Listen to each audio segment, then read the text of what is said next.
Welcome, Kane. Welcome Thank back you. to Atlanta. Always good to have you. Thank you. It's good to be back here. So, can we go back to the beginning, go back to your roots, and let's talk about how you got involved in stunts, performing, and then later acting. Well, you guys probably, most of you must know that I just wanted to, had a dream of actually making a living doing fun things like doing stunts, and I always loved the idea, and I used to do crazy stuff to entertain my friends in high school, and then dangerous things. And then I realized there's a career that you can have doing that exact stuff and actually get paid for it. And I thought, you know, once it hit me, I was like 3 semesters into my college career, majoring in geography, of all things. And let me ask you something, whoever can answer correctly first can get a freebie at the table. And just, you know, you can say it out loud. Which city is further west in the U.S.? Alaska. Reno? I'm not done yet, sir. Reno or Los Angeles? Reno. Correct. Nobody would think that because, you know, California is further west than Nevada, but Reno is further west than LA. Not by much, but somewhat. And, okay, so remember to come by the table. And this one is not for a prize, but anybody know, let's see, who, at the nearest point, approximately, how close do, I think it's the U.S. and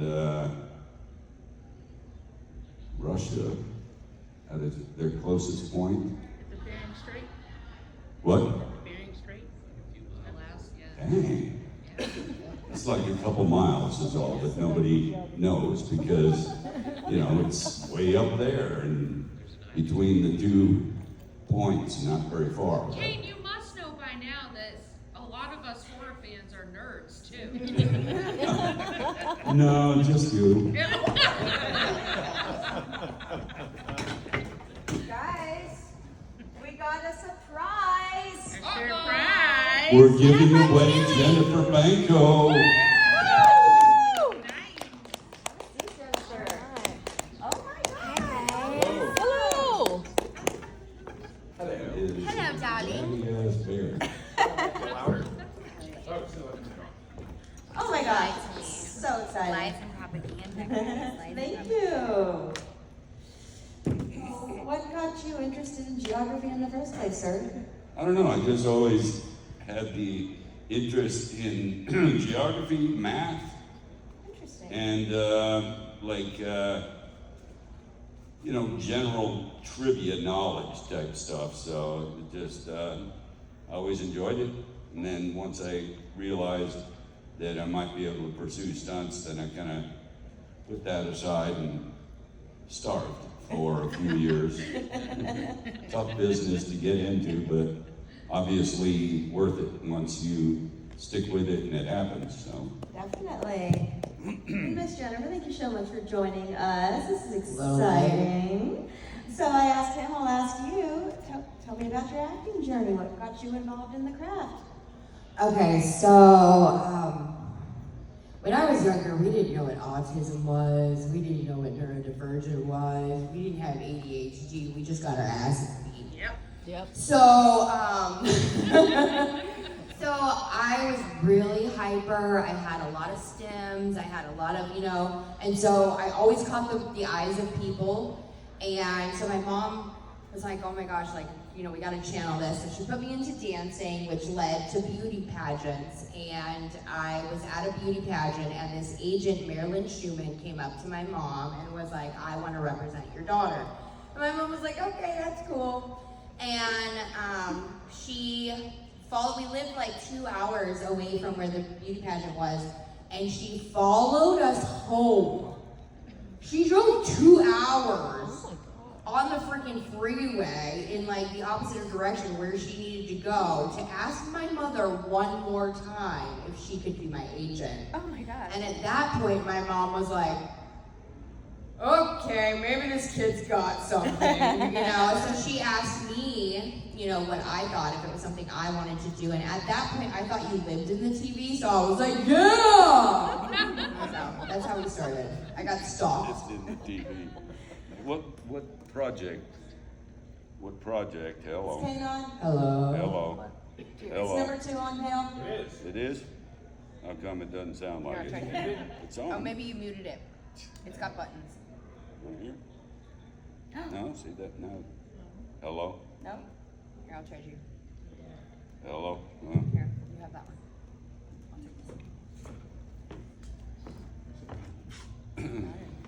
It's on, right? Yeah, yours on. You're on now. I know, but she has nothing yet. Yeah, she will. Um, I'll fix it. He's a genius. what was I talking about? I got sex hair. I got that sex hair going on. Sex hair? You were about to ask her a question. Oh, you were gonna ask me Oh, yeah. what was the The something? first thing where you got your SAG card.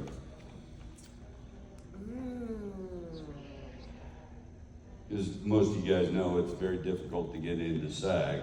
You Yeah. have to get a job that entitles you to You get become a Taft member. Hartley first. Taft-Hartley. Taft-Hartley. I'm guessing it would probably. I'm going in and out. I'm guessing it would probably be Friday the 13th, yeah? Oh, is that right? Right? Because you were how old Because then? before that, so my mom let me do modeling. I did modeling for like a year, or a couple years or whatever, and then I told her I wanted to do commercials, and my mom was like, oh, I don't know about that, you know, so I did a little commercial workshop, got the first national commercial, and my mom was like, oh my God, why do I adopt this kid? And I was like, see, Mom? And then Friday the 13th, I went to my mom, and I was like, I want to audition for movies, and once again, she was like, I don't know, Jen, it's different than, you know, commercials, it's different than modeling. And of course, Friday the 13th, first movie audition I ever auditioned for, and I got it. My mom was like, damn it, I need to stop doubting this kid. But I think it was Friday the 13th, because Friday the 13th kind of was the beginning of everything. That was when they started my, you know, because of Jerry Coogan, they have the Jerry Coogan law, so when you work as a minor, when you make your first like big money or whatever, you have to go and stand before a judge. The judge asks you like, do you want to do this? Are your parents forcing you to have this career? Blah, blah, blah. And then they take 10% of whatever it is and they start an account because so many, you know, actors and actresses growing up end up with nothing. Well, they don't take into account that if you are a minor, when you like move out and stuff and you have a client trust account with your business manager, that people can still take tens of thousands of dollars from you without you knowing. Yeah. Do you remember what your audition was like? Yes. So I went in there and, you know, we talked back and forth and then they were like, okay, are you ready to do your scene? And I was like, can you give me a minute? And I walked to the back of the room and I got myself crying, and then I turned around and I started, and I think I had him right there. I was the last one in. There were so many girls, and I was the last one in, and you never want to be the first one, and you never fucking want to be the last one, because they're fucking done.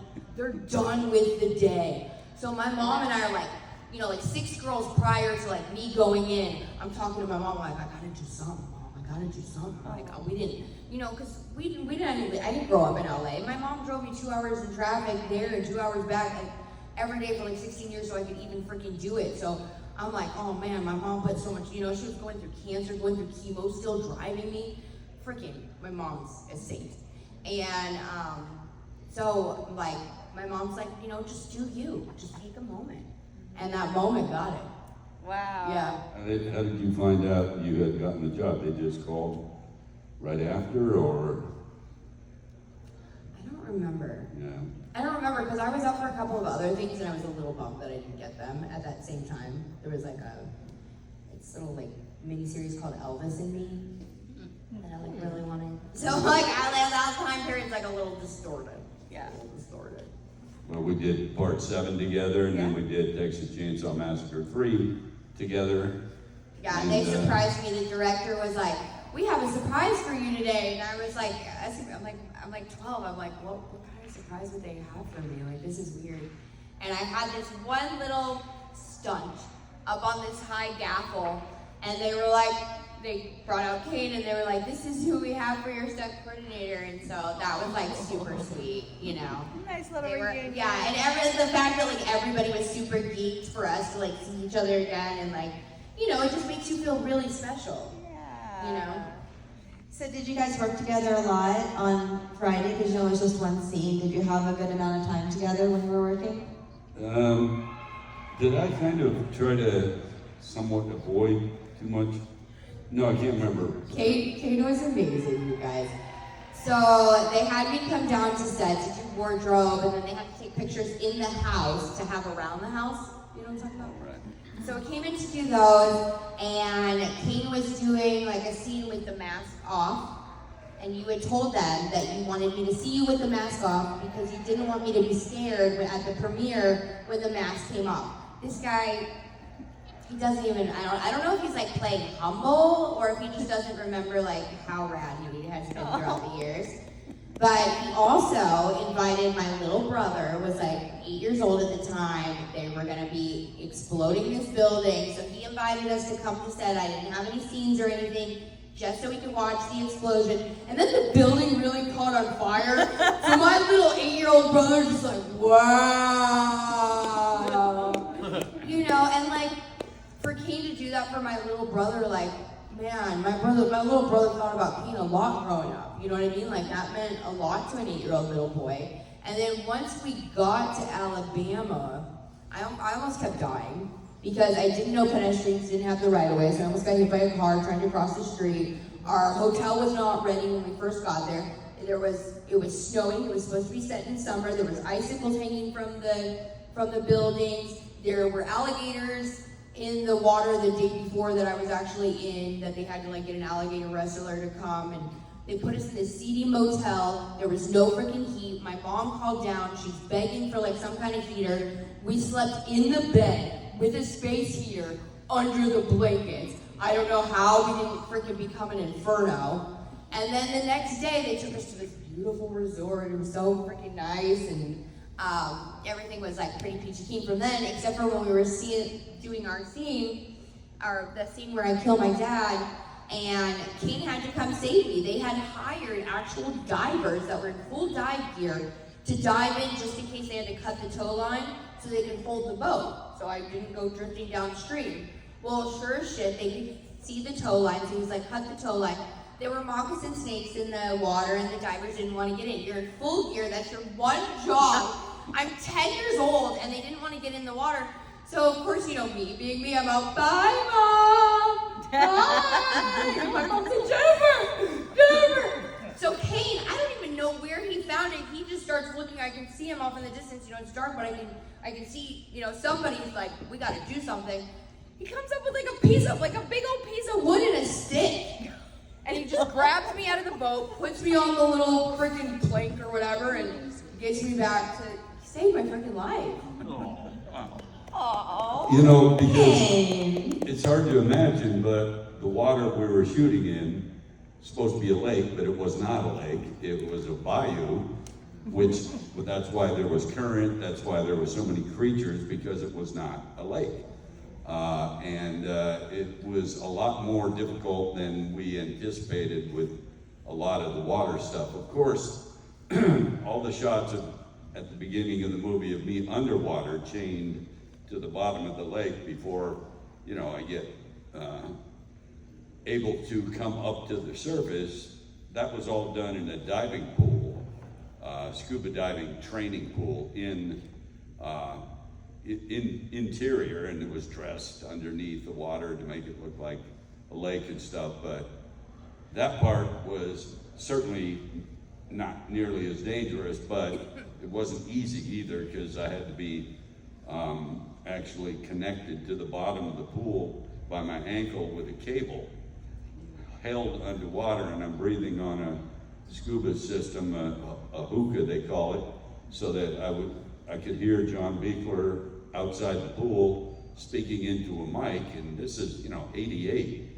So I was like amazed that I could be underwater and I could hear him talking to me so perfectly clear that it was easier. He could direct me and stuff, and he's just sitting outside the pool, and I would hold my breath, give up the regulator to the safety diver, do the shot, and then he would come back in and I would breathe again. But I was underwater for, I think, a couple hours at a time. It got very tiring, but I never really had to do much in the bayou water at all, really. Not underwater, certainly, but yeah, it was, I talk about, and I hope this is accurate, is that this is the only film I've ever done myself where we did all of the interior shots in LA for a month. Every shot in the movie that was interior, we shot first. Then we went to Alabama and shot all the exteriors, which is an odd way to do it, because if you're playing a character, sometimes you have to remember, there's a shot that you did in LA at the first week of shooting, and then the 7th week of shooting, you do something that connects to that shot, but now it's exterior, so you have to remember, the intensity that you had, right, or your performance and urgency stuff. or whatever. Not ideal, I wouldn't think, for acting, especially if you have an emotional scene that you have to match or something. You did it 6 weeks before. It's not easy. With the stunts and the physical stuff, not quite as hard, but it was just such a good memory for me, because I'm a stunt guy. I never thought I'd sign an autograph for anyone ever. It wasn't the point of getting into the business. So when that started to happen, I was like, wow, this is a whole different thing. I get to do the stunts, and people want me to sign stuff. It's like kind of ideal, So I've always appreciated and realized how fortunate I have been. Now, I don't call it luck, because I busted my ass to get to that position, but I was also fortunate enough to impress the right people. Luck is when preparation meets That's opportunity. exactly what I was gonna say. Well, that's It's pretty my good. favorite quote. I may use that It's true though, and say right? that I originated it. Every fucked up word. Sorry. So, before I turn it out to our audience, I wanted to talk to you guys both about 13 Fanboy. I love it so much. You guys, speaking of emotional scenes, had an emotional scene. It was beautiful. Can we share? Can we talk about that experience? So, can I go first? Can I go first? Yeah. Oh my gosh, you guys. Oh. Kane had everybody crying. My dad was there. My papa was in tears. The entire room. We were just, the floodgates opened. It was one of the most beautiful moments, and I was so grateful. I'm gonna cry right now. Just to be like in that moment with Kane, where he got to not be the monster for once, and got to really like show what he's made of, and man, did he show up for that scene. Well, thanks. I've always, up until that point, I always wanted to have a more involved scene where I could show some emotion, because for some reason I can do that fairly easily. And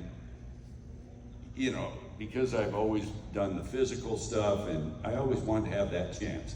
And then when I realized I was going to do basically a dying scene in Jennifer's arms, and with our history of, back on Friday 7 and chainsaw and stuff, I thought, man, this is such an opportunity to show a different side. And if you get a chance, take a look at the movie 13 Fanboy. She's amazing in it. And They lit me like a dick. You know, I have like scarred skin and she lit me from underneath. Who fucking does that to a bitch? Who does? I think, you know, I love her, don't get me wrong, but she, like, female to female, she did me dirty, guys. Dirty. But he's great. I was distracted the whole time by that. What, you know, you ever seen somebody put a flashlight under them? All right, even if you have perfect skin, you look scary as fuck. So you're gonna shine a big ass bright spotlight up. I was like, it's not about me. This scene's about Kane. I'm not gonna say anything. I'm not gonna be a prima donna. I'm not gonna be like, can you move that light up to where it's flattering? You know? Yeah. It wasn't about me. It was his scene. You're being too hard on yourself. You were beautiful. Great. Thank you. Well, I just feel like female to female, we should be looking out for each other. And I just feel like that was a dog ass movie. I'm honest, like, you know? Aside from being like a dick. Yeah. How did that project come into your life? Deborah reached out to me, and the reason why I say that is because when I first agreed before I agreed, I said, you know, I'm very insecure about my skin. Lighting and angles like really matter, and if I'm going to do something, can we make sure that we just kind of soften it? It is what it is, right? So you're not gonna like, I'm not expecting to be somebody I'm not, but and she, you know, gave me her word that that would be okay. And so then we just kind of started talking about like maybe what my character would be like. So at first she was gonna have a yoga studio and we were gonna have like a couple of yoga seats and That's interesting because I had the same thoughts about my character. So we went back and forth for a little while because when she first reached out to me, the idea was still growing in her head, you know? And is that how it happened with you too? Did she already know what your character was gonna do and be? I believe so. We never really talked about it that much, but from the knowledge that I've been able to obtain about it, I think that was the case. And you know, I get the fact that I've never had any acting training ever. I feel lucky to be able to pull off some of the stuff that I've done, and I guess this must be the case with any person that makes a living acting is you always want to do something you haven't done before. Yeah. And that's why I wanted to do an emotional scene, and now... And he killed it! And now we're looking at doing a film that is comedy. Oh, yeah. And they've asked me not to discuss too much about it, but it would be myself and another person that's known in horror as antagonistic neighbors. I'm here for it. And For that. I love the script, and I think it'd be so much fun. I kind of did a comedy somewhat in England with Bill Moseley called Shed of the Dead. And it was, you know, there was some funny moments, but this new one would be just full-on comedy. And I really hope it happens, because I'd have so much fun doing it. Yeah. I'm here for that. Me too. I'm totally here for that. Do we have any audience questions? For Kane. It's going to be a geography quiz. He's a smart Do cook. you have any say or input in how you kill in movies? Like, you get to say, oh no, they wouldn't work like that, or oh, I like this better. Yes. Anytime that, certainly with the Friday movies, because once I played the character once and then was asked to do it again in part 8, I felt like, okay, now nobody's ever done a second movie. So I feel kind of like this is my character now. So I was lucky enough to have 3 more directors that liked listening to my ideas, especially about the violent stuff. And I'm not sure what it says about me personally that sometimes I come up with more creative ways of killing people, but you know, I somehow have a knack of reading something and maybe something pops into my mind, but wouldn't it be cool if we did this also? And if it didn't change the scene completely, the director's like kind of all for it. And so many of the Friday kills in particular, I either added something else to it, even something small, just to make it more interesting or more graphic, maybe. And I just feel like if it hadn't been directors that were secure enough to let me have the input, I may not have done 4 in a row.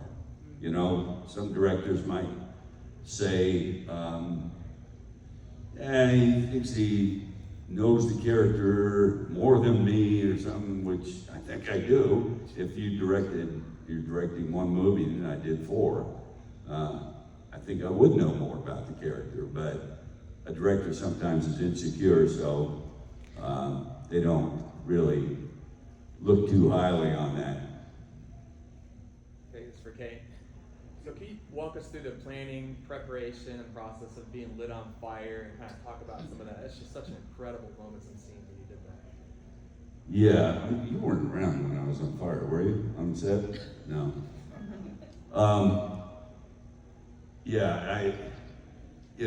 I'm sure you guys all know I got burned badly doing a fire stunt when I first started in the stunt business in 1977.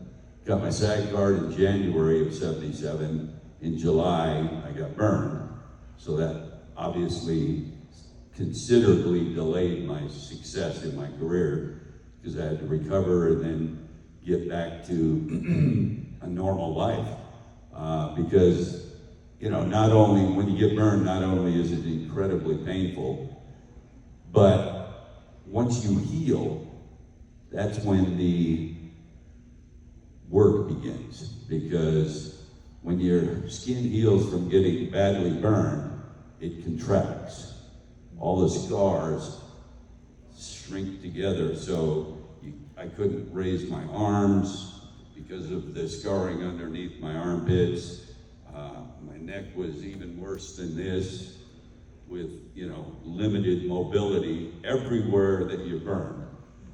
So it takes a long time, a lot of rehab just to get back to moving somewhat normally. Is it good, dead? Oh, I thought you were asleep or dead. I didn't do it. That was Banko. But, so once you heal and survive, then you have to work for a year of therapy to get any kind of movement back, which never comes back completely. And then the third factor is that, I was 22 when I got burned, and now you're gonna live the rest of your life with half your body as scars. So you get that visual reminder every single time you look in the mirror.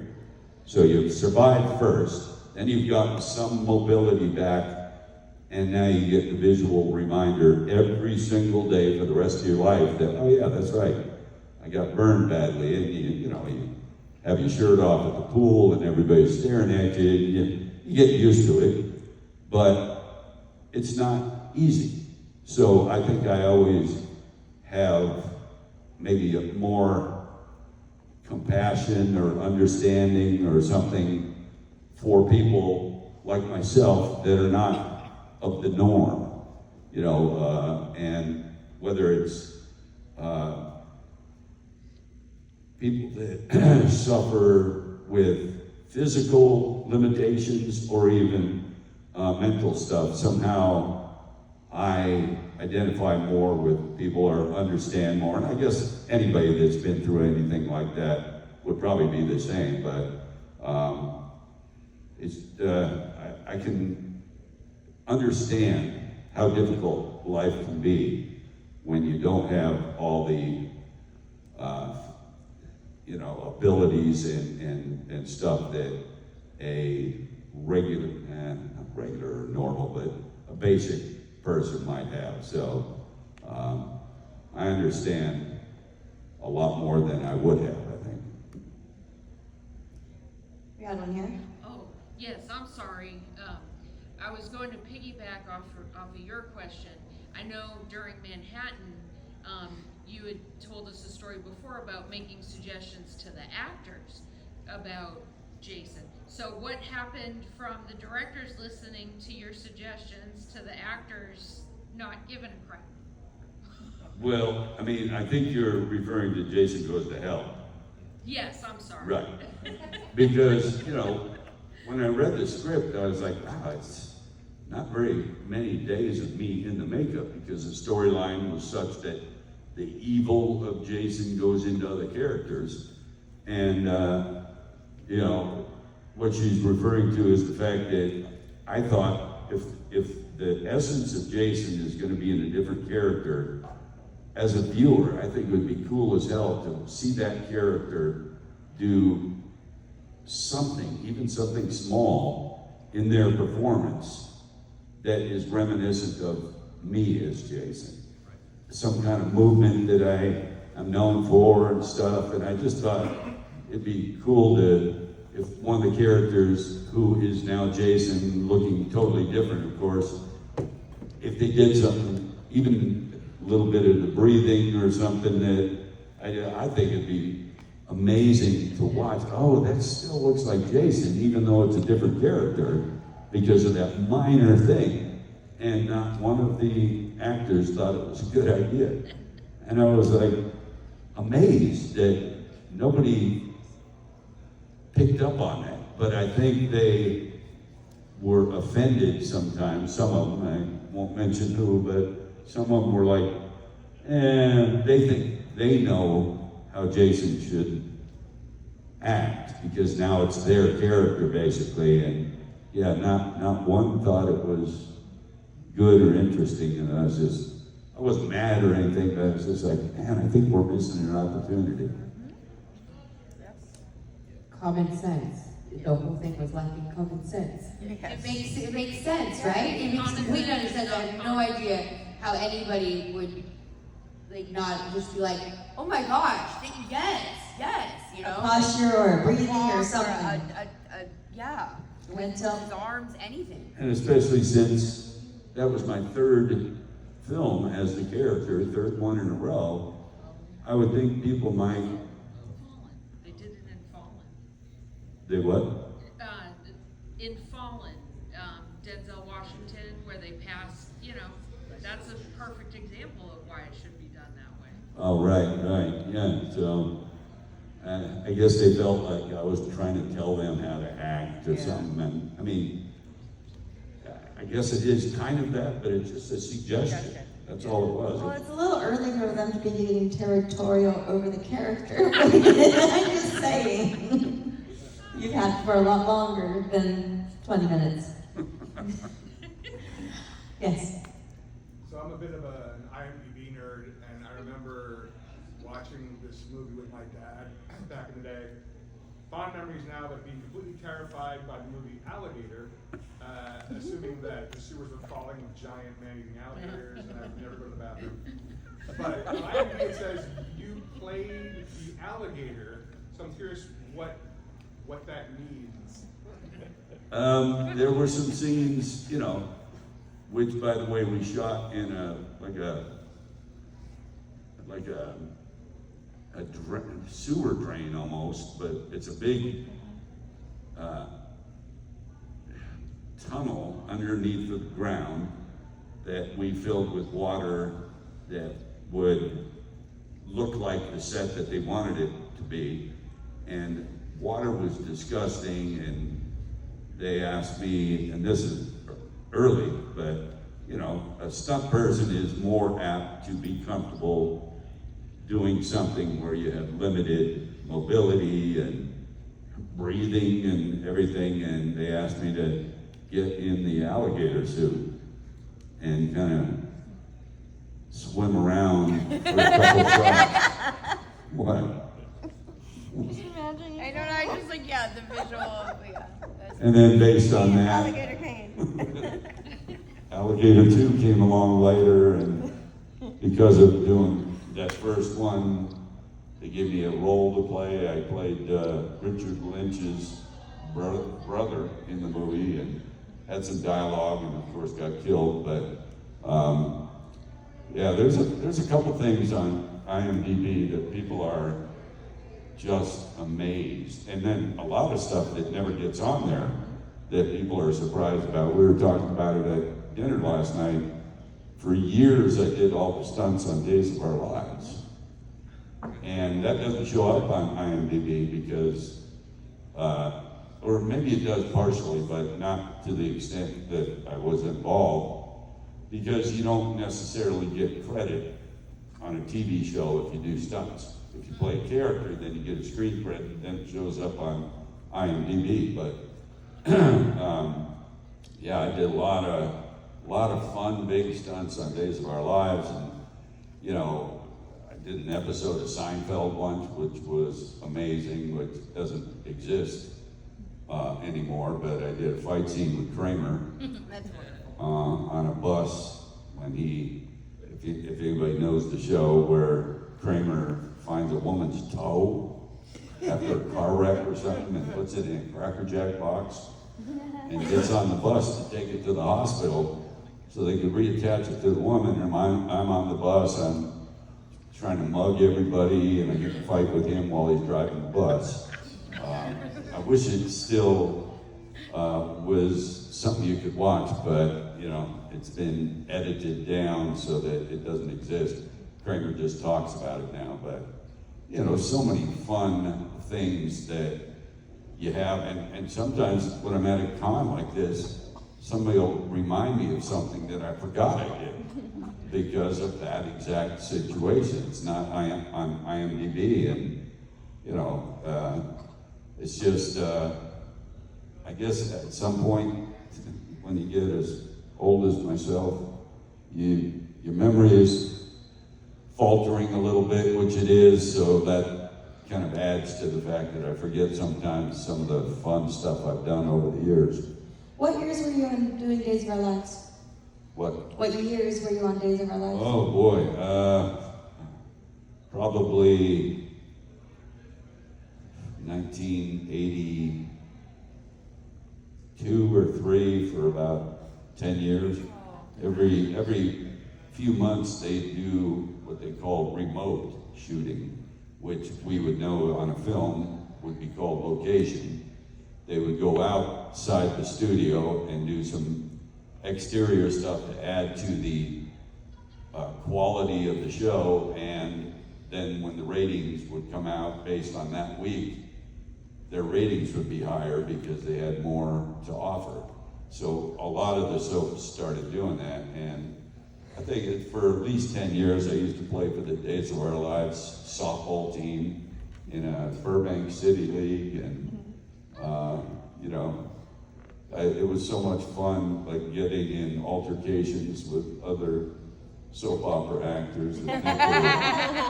It's a damn shame that was before Kevin's time, because then you could have had a Friday reunion. Because Kevin Spiritus was on Days of Our Lives for many years, and I don't know, maybe he started in '98. Yeah, that's when he was going by Spiritus. Yes, Or no. when he went back to his real name. Right. Yeah. Kevin Blair we're talking about, Right. who was the male lead on Part 7. Yeah. And Patrika Darbo played Kevin's wife on the show. Oh. is that Yeah, right? so we have a whole like Kane, Hatchet, Friday like theme. Is that right? Yeah. Yeah. I don't know if I ever knew that. Yeah. Patrika, of course, you know as the unfortunate woman and character that tried to run away from me in the first Hatchet movie. And I said, no, you're not getting anywhere. And I grabbed her from behind, put my hands in her mouth, and ripped her fucking head apart. Not easy to do, by the way. And yeah. Wow. Yeah. You know, I love me some Patrika, she's your friend, so every time I get the opportunity, I got a name drop because she's awesome. And I've never met Kevin, but she says he's awesome as well. And I think it'll be so fun at these conventions to have Patrika, Kevin, Kane, like, because we got that whole like 6 degrees of Days of Our Lives going on here. You know what I mean? Anyway, no one listens to me though. Write a letter, okay? You also have some soap opera credits under your belt. I do. Yeah, you got Sunset Beach and Pacific Palisades. Yeah, so Aaron Spelling created 90210 for his daughter Tori, and he created Sunset Beach for his son Randy. I went in, I auditioned for Pacific Palisades, for one episode. That's how it started, one episode. And then I had, like, you guys, I was so fucking sick. I was puking, I had diarrhea, like, it was insane. And I literally would, like, just go to the bathroom, get it all out, and then I'd just be sitting there waiting for my next scene. And they were like, oh, this girl's a champ. So I get a call from my agent, and he's like, you got the movie Good Burger. And I was so excited because they were sponsored by Adidas. And I was like, free Adidas shit! I keep forgetting there's kids in here, you guys, I'm so sorry. Darn it. So then he calls back and he's like, oh, you gotta pick between, Pacific Palisades just called, they offered you 8 more episodes. Oh. 8 of the 13 of the first season. I guess because I was puking and had diarrhea and I wasn't complaining. I was just like, oh, just bring me a book. I gotta go to the bathroom. Okay, I'm ready, you know. And so I had to pick between the movie and I wanted to do the movie. And like my agent was so mad at me. He was like, no, you're not doing Good Burger over 8 episodes, you know? But you guys, all I wanted was the free Adidas stuff. It's like literally all I cared about in that moment. You know what I mean? I was sick and running a fever, but so then I ended up getting married to my elementary school sweetheart who I'd known since I was 8 years old. He played the voice of Linus. I played the voice of Lucy, growing up in Peanuts cartoons together for like 3 years. He used to call me Buttweed's daughter, and I was like, I'm not Buttweed's daughter, and like that's how our little thing happened when we were younger. He would like chase after me in circles, and he was so annoying. And I married him. And Aaron knew that I had just gotten married and that we weren't getting picked up for a second season. And he fired the girl on Sunset Beach and gave me her role. Wow. Wow. And let me ask you something just out of curiosity. Do you think it's too nepotistic or fucked up that someone like Aaron Spelling develops a television series for his child? Do you think that's, I mean, it's a little bit much, but I'm not sure that it's that bad, really. Because if she's, or he, whoever it is talented and brings stuff to the character, I mean, what are you supposed to do? Not give your child a chance? Just because you don't want to say, oh, everybody's gonna bitch and moan about it, but...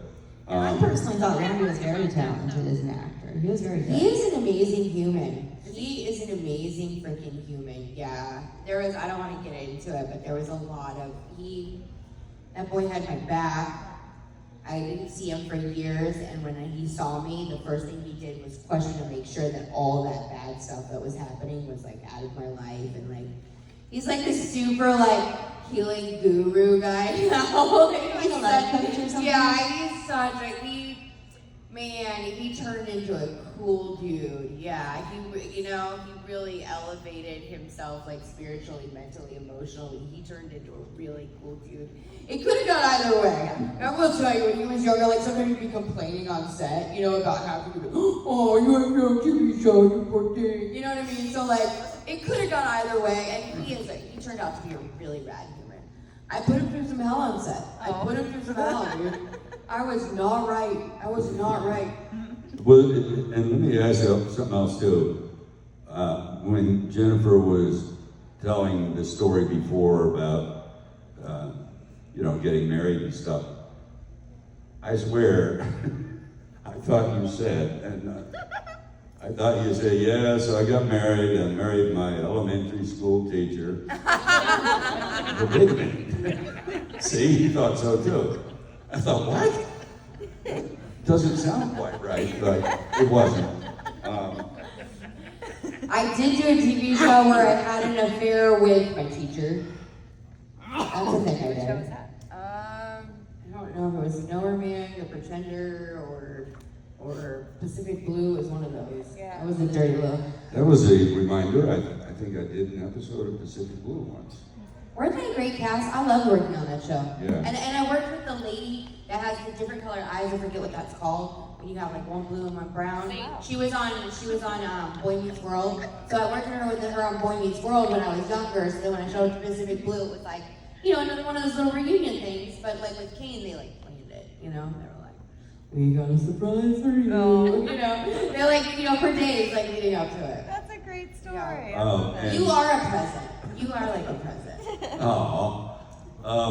When it came to talking to Adam Green when he first was developing the Hatchet films, he wanted me to play the character, and I don't think it was guaranteed that I would do it, but I had had a couple of meetings with him. I knew him just from, you know, working together slightly and just meeting and talking about stuff, and he told me he was considering me to play Victor Crowley, and the day before I was trying to think, how can I convince him more that it should be me? And you know, I'm sitting there, I'm nervous, I'm throwing up and have diarrhea. No, not really, but, and, you know, Adam from the beginning said that his whole dream was for me to play his character, and it was amazing to be able to have the input as to what we would do with the character and stuff, and he was open. He had, of course, his own ideas, but again, I was lucky with every director I worked with that, you know, did any kind of horror film with characters like this. They always let me at least give my ideas, and then sometimes might say, well, it's a great idea, but it might not work because of later in the story, you know, whatever. But I just was very lucky to have open-minded directors. Somebody knocking and fucking ghosts. It's haunted, don't you know? Yeah. Okay, so I thought I saw your hand go up earlier, did I? Oh, I was just, when you were talking about the different roles that you've played, I was trying to remember the name of the one where you played a singing pizza. What? Yes. I need to know more about this. I think it was House Yeah. 4. That's what Yeah, it was 4, because the pizza talked. I Because remember. she opens the pizza Yeah. box and it's my face Yeah. in the pizza singing. Yeah. Don't forget to eat your favorite pizza, man. She slams it and stabs it with a butcher knife right in the face. Hey, I was just wondering how it was filming Monster and how you got that role. Yeah, that was amazing. Talking about the movie Monster that Charlize Theron won an Oscar for. Patty Jenkins directed that movie, who went on to direct the big Wonder Woman movie. And I was able to secure the stunt coordinator job on the movie. And you have to remember, this was not a big budget movie. We shot it in Florida. And I was basically the stunt coordinator, but on the set, Patty Jenkins came to me and said, you know, I think you'd be a good undercover cop, because we're gonna shoot this scene in a biker bar. And you look like you could be a biker, but also an undercover cop. And I loved the idea. And she said, you're gonna have a couple lines. I was like, oh boy, I haven't done much dialogue at all. And when you watch the scene, I'm sitting with Charlize at the bar, and I need to get her out of the bar so we can arrest her.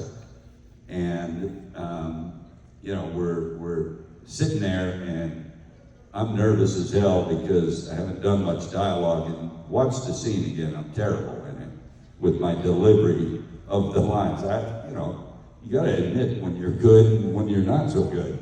And I'm not happy with the performance, but the fact that I did an acting scene with someone who won an Oscar for their side of it is pretty amazing. And, you know, we're shooting this scene, and somebody in the crew comes up to me and says, you know, this is where Eileen Wuornos Charlize's character, was actually arrested. I said, what? I said, we're shooting in the same exact bar where it really happened. It's called The Last Resort. And I thought, I'll ask the bartender owner if he knows that that's what happened, actually, in his bar. I said, is this true that it may have happened here? He said, yeah, it is true. I owned the bar back then, too. And I said, so what we're shooting is any accuracy to it? He says, it's exactly what happened. And I thought it was amazing that we were shooting where that scene really happened, and then she wins an Oscar, and you know, it was a little budget movie, and I thought, people, even on the set, were talking about Oscar performance by Charlize, and I'm like, I don't think anybody's gonna see this movie. It's like allocated. Nobody wants to see this. It's a little budget. And sure enough, because of her performance, I learned a lot by observing. And I think that, for me, was the best training I could have with acting dialogue stuff, was watching someone who's really good in between shots. Because the rest of the crew has a job to do. But as a stunt coordinator or someone playing a small role like me, I sit around a lot watching, and I just liked watching her prepare for certain scenes. And she purposely did not wear makeup. She wore dentures to make her teeth more crooked. And she looked very much like Eileen Wuornos. So. Definitely. Okay, to wrap us up, I have one more question, and I would love to know, since you guys have both been in the business for a very long time, what advice would you give your younger self, knowing what you know now, entering into this business? Don't do drugs. Don't what? Do drugs. Don't do drugs. Don't do drugs. Don't do them. Do you think your younger self would have listened? Fuck yeah. I mean, I have to agree with that. Certainly, it doesn't help your career. And They babied it. They babied my addiction. Like when I would go do like, you know, when you're doing 2 TV shows at once, you do like celebrity guest appearances at places, but you go to like children's hospitals and you go to youth camps and you do like stuff like that. And every time I would be flown to go do that stuff, they would have like an undercover cop escorting me so that like I wouldn't get arrested like where I was. You know what I mean? Like the more fucked up I got, the more they hired. They're like, oh my God, she's such a gem. Which is great in the beginning until something traumatic happens and then it's like no fun no more and you can't just flip a switch. did you ever do any, like, of the major talk shows, appearances back in the, no? I would have thought with all that work you were doing that you would have been on Leno or something. I don't know, I've always had like a super fear of doing one of those. I don't know why, but like, you know how like you manifest stuff, you know, and you picture yourself there and then you kind of like retrace like the steps of like where you need to take and then you know what you need to do to get there. Am I making any sense or do you sound like a weirdo? Okay, so like when I would do that, I could never see it. I'd always get like petrified and like my heart would start racing and I would always get scared. I don't know why, but there was always like a block. yeah. Yeah, after Jason Takes Manhattan came out, I don't remember how I received the call, but I was told that Arsenio Hall wanted me to be a guest on the show. I thought, oh, that's cool. I haven't done that before. He goes, yeah, I think I want you to be a guest in costume, in character. And I'm like, this stupid fuck doesn't know that I don't speak when I'm in character. Obviously, that was the whole point. He could make it very funny because of that fact. And if you watch the episode, I'm actually wearing the real screen-used entire costume, mask, everything from the movie. And I think that's the only time I ever did anything in the real costume other than the one time we did the photo shoot for People magazine where, if you know who Bob Elmore is, he was one of the Leatherface performers, and we all did a photo shoot in the costumes. Bob as Leatherface, Robert Englund as Freddy and his real stuff, me as Jason, and a guy named George Wilbur as Michael Myers. So it's the four of us, and it was in Halloween issue of People magazine. But other than that, that's the only time I really did anything in the real costume. And it was so funny because when I got to the studio for Arsenio, he says, I talked to him before I got into the costume. He said, hey, it's great to see you. I think this will be fun. And then he says, probably the worst thing you could say to me, but he says, so when you get into the costume, I'm scared of you in the costume, so please don't fuck with me. That is like the last thing you want to say, right? It's the last thing you want to say. Oh, especially with me, don't tell me that. I am gonna fuck with you now. And that's why, if you ever watch it again, he goes to shake my hand at the end, and I grab his hand and pull him towards me, and he really was scared. He jumped up. Even the Donald Trump. Yeah. But that is the most memorable clip from that entire talk show. Like from its run, that's the clip that keeps circulating. That's the one that lives on. So, aside from don't do drugs, advice to your younger self. Well, I mean, you know, in the 80s in particular, in the stunt business, cocaine was rampant, really. Because, you know, you have to remember every day, not every day, but very often when you're working, you gotta amp yourself up to do something that might kill you. So a lot of my co-workers were doing a lot of cocaine, and I watched a couple friends ruin their career because of it.